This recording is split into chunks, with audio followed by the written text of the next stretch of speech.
Salam, selamat pagi sahabat terkasih. Hari ini kita kembali melangkah dalam kasih Tuhan dan firman-Nya mengingatkan kita tentang kejujuran hati di hadapan Allah, tentang permohonan untuk dibersihkan, dipulihkan, dan dijauhkan dari jalan yang menyesatkan. Mari kita membaca dari Mazmur 39 ayat 8. Lepaskanlah aku dari segala pelanggaranku, jangan jadikan aku celaan orang bebal. Sahabat terkasih, Daud menulis Mazmur ini dalam masa pergulatan batin. Ia sadar bahwa hidup itu singkat, bahwa dosa merusak, dan bahwa tanpa Tuhan ia tidak bisa menjaga langkahnya sendiri.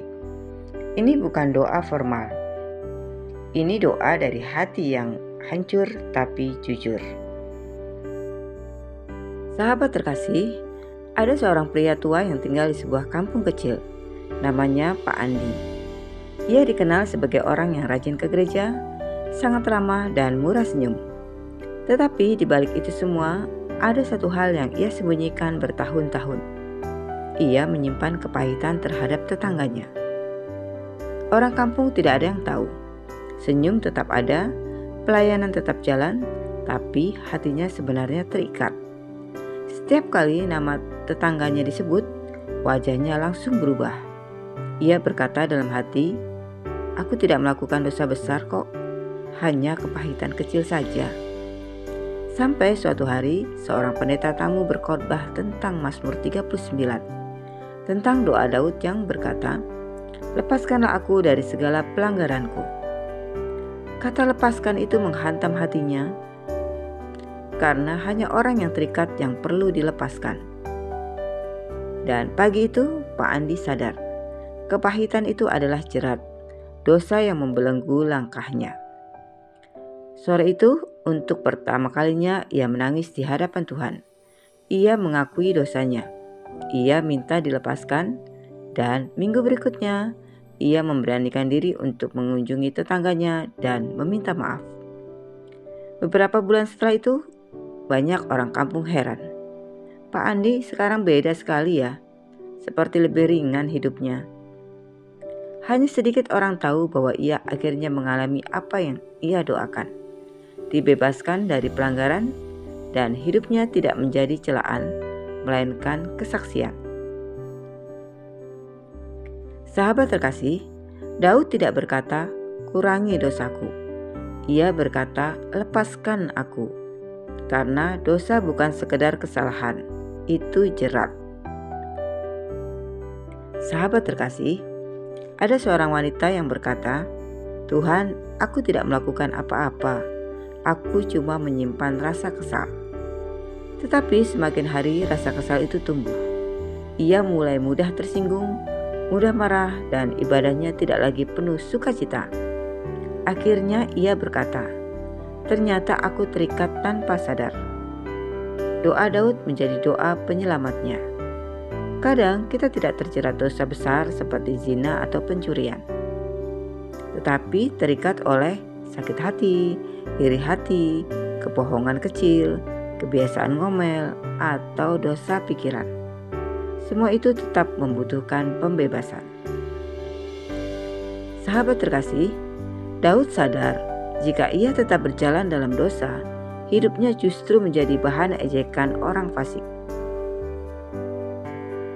Ada seorang pemuda yang rajin pelayanan musik.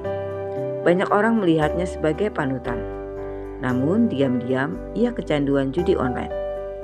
Saat akhirnya terbongkar, yang terjadi bukan hanya malu pribadi, tetapi orang yang belum percaya justru berkata, "Tuh kan, katanya anak Tuhan."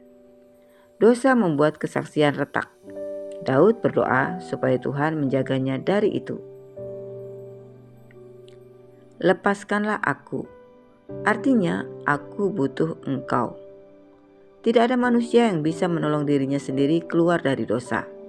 Yang bisa membebaskan hanyalah Tuhan. Ada seorang remaja berjuang melepaskan diri dari pornografi. Ia berjanji berkali-kali, "Ini terakhir. Kali ini aku kuat. Tuhan, aku pasti bisa." Tapi ia jatuh lagi. Sampai suatu hari ia menangis dan berkata, "Tuhan, aku tidak kuat, aku butuh Engkau." Dan itulah titik baliknya.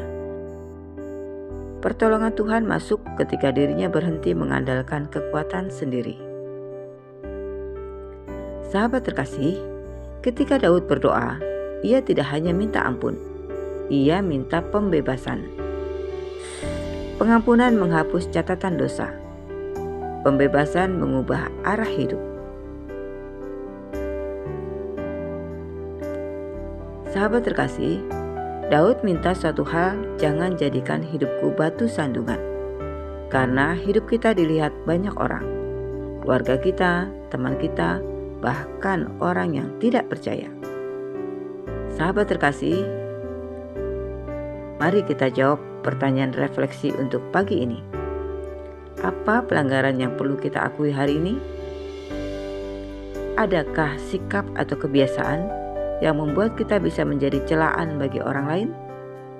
Maukah kita datang seperti Daud yang jujur, rendah hati, dan meminta pembebasan? Sahabat terkasih, mari kita berdoa bersama. Bapa yang Maha Baik, kami datang dengan hati yang terbuka. Kami mengakui pelanggaran kami, dosa kami, dan segala yang mengikat kami tanpa kami sadari. Lepaskan kami Tuhan, tarik kami keluar dari jerat dosa. Sucikan hati, pikiran, dan perkataan kami. Jangan jadikan hidup kami celaan. Biarlah hidup kami memancarkan kasih-Mu, memuliakan nama-Mu, dan menjadi kesaksian bagi orang di sekitar kami. Terima kasih Tuhan, Engkau tidak mengusir kami saat kami datang dengan kejujuran. Dalam nama Tuhan Yesus Kristus, kami berdoa dan mengucap syukur. Amin. Sahabat terkasih, terima kasih sudah bersama-sama merenungkan firman Tuhan pagi ini. Jika firman ini menguatkan hatimu, jangan lupa untuk klik like, komen, share, dan subscribe ya, supaya semakin banyak orang dikuatkan oleh firman Tuhan. Sampai jumpa di renungan pagi berikutnya. Selamat beraktivitas. Tuhan Yesus memberkati.